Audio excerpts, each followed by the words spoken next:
The lights in the ballroom dimmed slightly as Victor Elwood took the stage, his champagne flute raised, the rim catching the chandelier's glow. A hush fell. Phones lifted. The cameras clicked. For a moment, everything shimmered in gold. Money, power, legacy. He held that moment like a conductor holds a final note, letting the silence build tension before cutting it with a single breath. "I stand here tonight," Victor began, voice thick with performance, "not to celebrate myself, but the future. A future carried by those I am proud to call my successors." He paused, eyes sweeping the crowd. "Celine, whose leadership has brought our foundation to new heights. And Everett, who reminds me of my younger self in his ambition." A polite laugh, a ripple of applause, but my name never came. I blinked once, then again, waiting for the correction. The laugh, and of course my youngest, Marin. But nothing. My fingers stiffened around the napkin on my lap. Across the room, Celine's lips curved, not in surprise but recognition. She knew. Mariel, my stepmother, gave a soft, approving nod. She knew too. Cade, seated beside me, reached under the table and touched my hand. I didn't take it, not because I didn't want comfort, but because I knew the eyes were watching. The shame had to be held quietly, like a breath too sharp to exhale in public. The applause swelled. Some faces turned toward me, some with pity, others with indifference. I forced a smile. I lifted my wine glass, though it now tasted like vinegar. I swallowed anyway. The speech was over, but the message had just begun. Afterward, I stepped away from our table, weaving through gowns and tuxedos to the seating chart near the entrance. I needed a fact, something tangible to confirm that what I felt wasn't imagined. My name, Marin Elwood, scribbled in a different font, smaller, almost like a late edition. Next to it, in pen, Table 19. I scanned the room. Table 19 was tucked deep into the corner, near the service doors, a place where servers slipped in and out, ignored by design.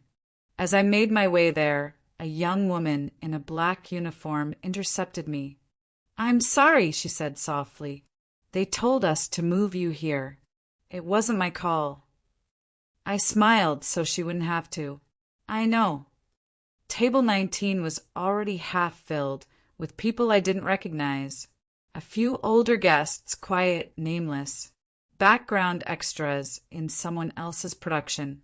I sat down, the murmur of voices shifting around me like tide water. The lights dimmed again as Victor's life reel began playing on the screens. Childhood images, awards, news clips, family holidays. When my face appeared, young, hopeful, beaming, it only lasted a few frames. After my 18th birthday, I vanished. Gone. Edited out like I never existed past adolescence. "I guess the director made a cut," said the man beside me, dryly. I turned to him. He was older, maybe late 70s. His name tag read, Mr. Calhoun. "You taught at Charleston Prep," I said. He nodded. "History. Until Victor decided ethics weren't profitable." I blinked. "Excuse me." "He removed me from the foundation," Calhoun continued. "I refused to endorse a grant linked to some shady donors. He doesn't just fire people, Marin. He erases them. You're not the first." The words struck like cold water. It wasn't just me. It was systemic. It was practiced. "He doesn't just cut people off," Calhoun added. "He deletes them." Laughter rose from the main tables. The MC announced a toast. And then she arrived, Clarice, in her signature navy sheath dress. heels clicking like punctuation. She smiled with practiced warmth, carrying a silver tray with flutes of champagne. "Victor wanted everyone at your table to feel included," she said, placing a glass before each guest. "Except me." My glass held only water. I stared at it. Clarice leaned down, her perfume sweet but sharp. "Teachers," she whispered, "should know when to stay quiet, especially when the grown-ups are speaking."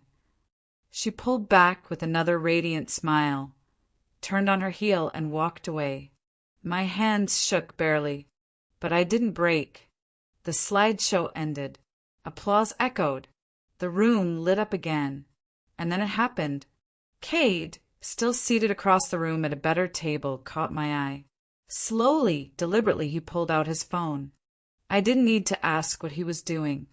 I whispered, "Send it." He hesitated. "Are you sure?" I nodded once. "I've never been more sure."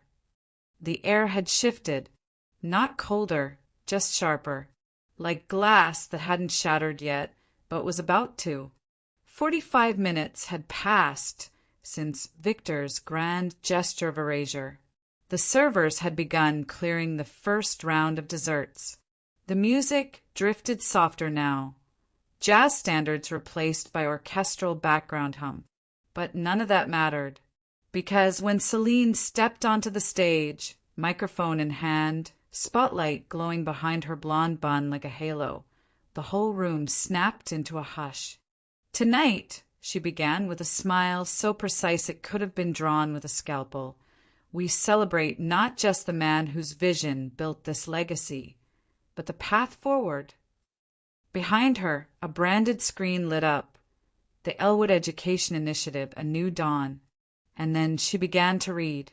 It was my proposal, my words, the structure, the phrasing, every metaphor, every initiative, only lightly edited for tone. I didn't move, didn't blink. Cade's hand found mine under the table again, this time gripping tight. I didn't pull away. I needed the anchor. "They didn't just erase me," I whispered. "They recycled me." Several heads turned toward our table.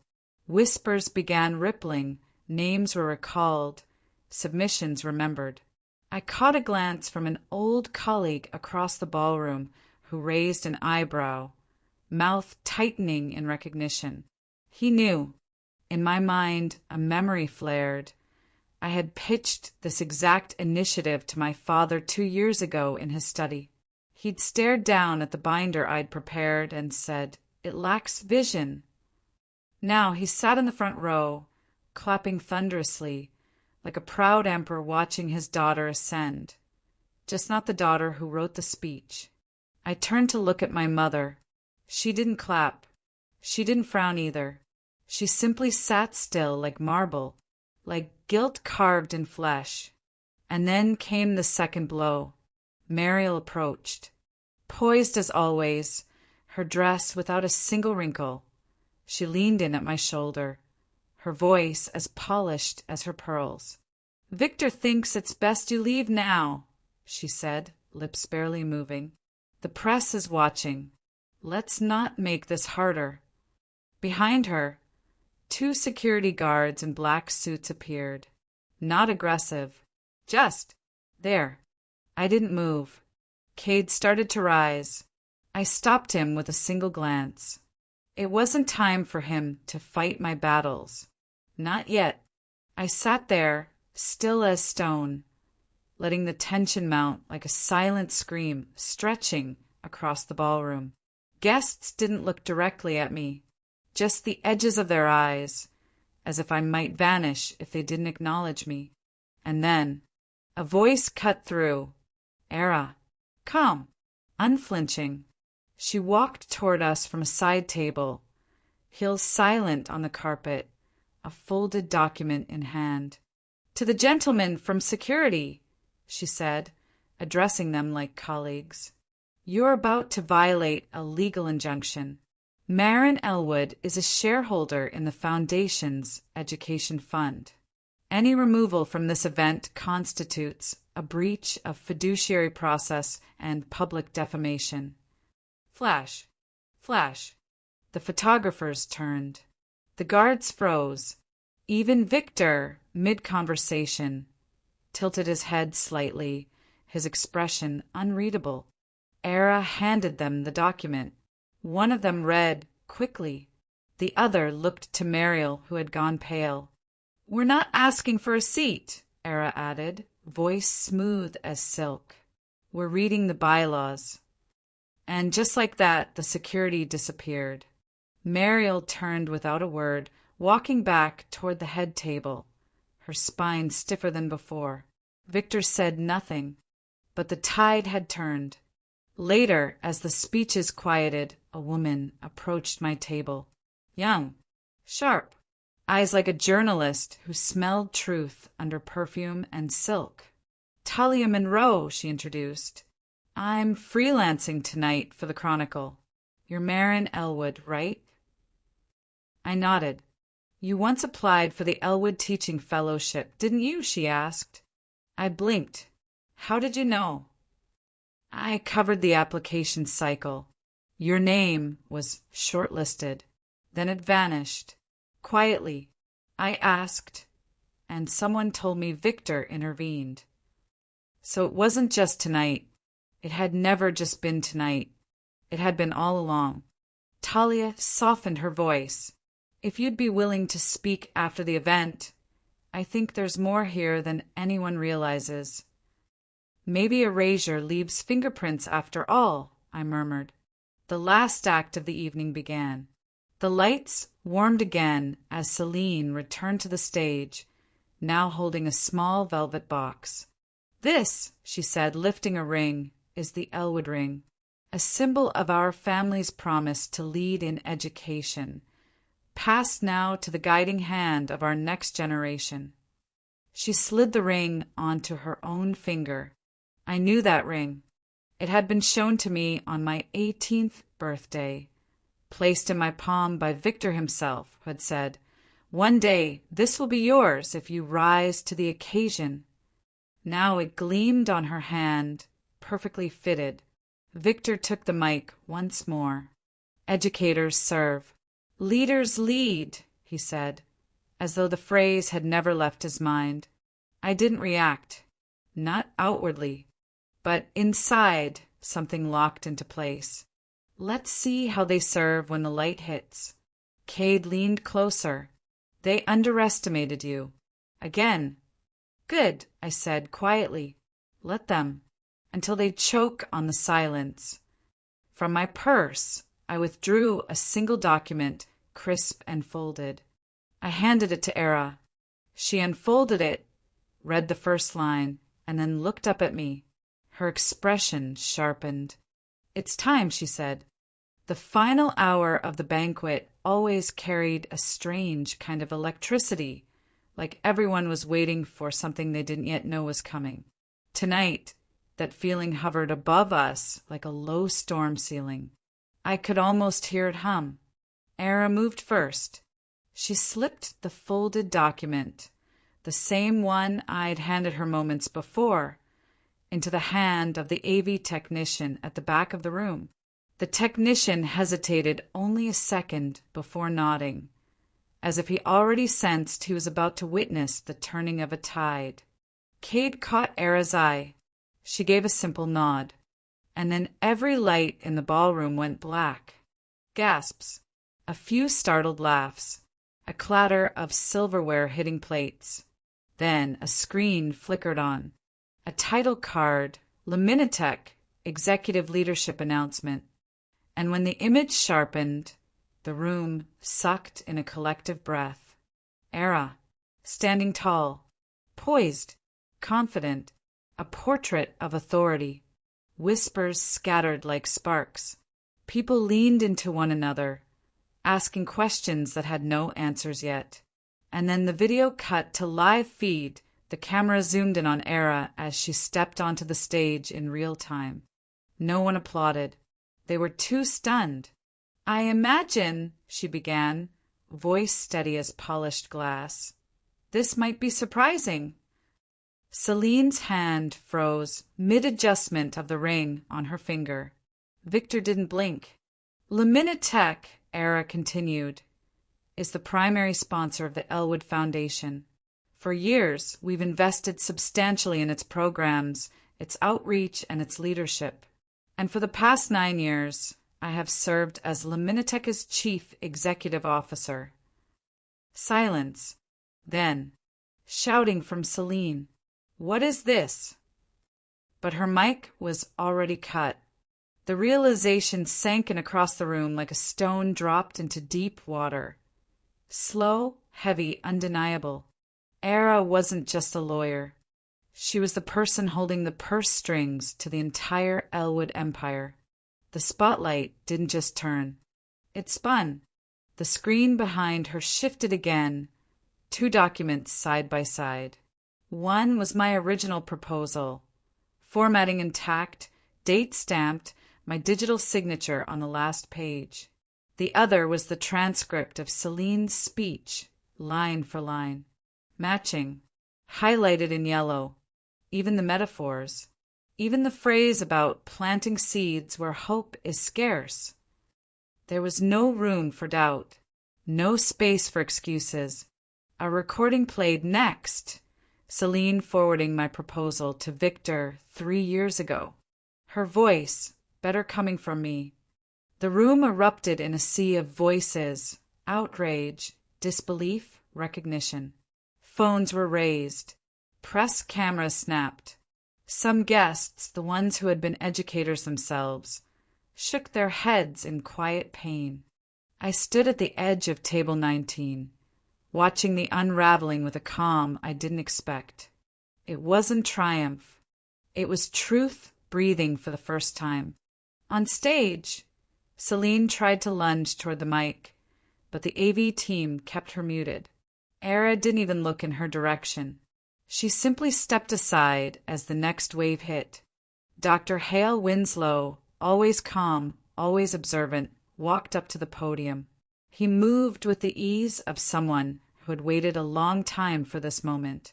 "Let's clarify what's been hidden," he said. Victor Elwood not only blocked necessary compliance reviews of the Foundation, he also concealed Marin's legal stake, documents he had no right to bury. Celine turned to Victor, panic rising. Mariel gripped Victor's arm so tightly her knuckles blanched. Victor finally moved, not to defend himself, but to command. He flicked his hand toward the technician. A signal. And suddenly Era's might cut out. A small victory for him. A smaller delusion. Because the podium's backup mic clicked on immediately. Hale's voice returning even stronger. "We're not done." The audience gasped again. It was subtle, but powerful. An old man's authority pushing back against the last gasp of a crumbling dynasty. I could feel the shift in the room. People weren't just watching a family fracture. They were witnessing a truth so long buried it shook the floorboards loose. From the back of the ballroom, Talia Monroe lifted her phone, live streaming the chaos with clear, steady narration. "This isn't about one woman," she said softly. "It's about every table 19 we've ever sat at, every moment we were pushed aside to make room for someone louder, richer, or better connected." Her words hit the room harder than the screens. On the live stream, hearts and comments filled the feed. Across the ballroom, guests checked their phones, table 19 flashing onto their screens, rising in real time. Comments streamed onto the giant monitor. For every teacher who never got their due. "We see you, Marin. Let truth be loud." Then something happened that tightened my throat. Teachers stood, one by one, from scattered tables. Some old, some new, some retired, some young. But they stood silently in solidarity. Owen Reyes, once erased by Victor years before, stepped beside me. No words, just the kind of nod that holds the weight of old wounds. I walked toward the stage, not rushed, not dramatic, just steady. When I reached the mic, the room settled. I felt the weight of the spotlight, not harsh now, but warm. "I'm not here for reconciliation," I began. "I'm here for recognition." A quiet fell so deep it felt like the walls were listening. For truth, for labor, for legacy, for every person who was told their work belonged to someone else, or their voice wasn't worth hearing. My eyes found Celine, then Victor.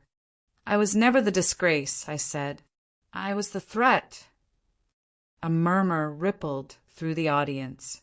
I reached for the ring on Celine's finger, not to grab it, but to point. "This was never a crown," I said. "It was a leash." I turned back to the room.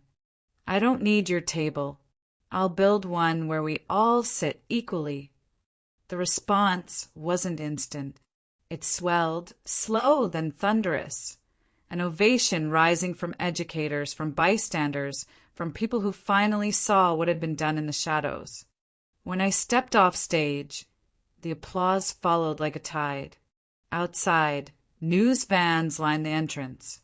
Social media notifications flashed across phones like fireworks. But Victor, Mariel, and Celine slipped out the back, through the kitchen, faces stiff, shoulders tight, running but not fast enough. Era walked beside me. Cade leaned in, voice low, warm. "Now they know who you are." I exhaled slowly, letting the truth of the night settle into my bones. "And I'm just getting started."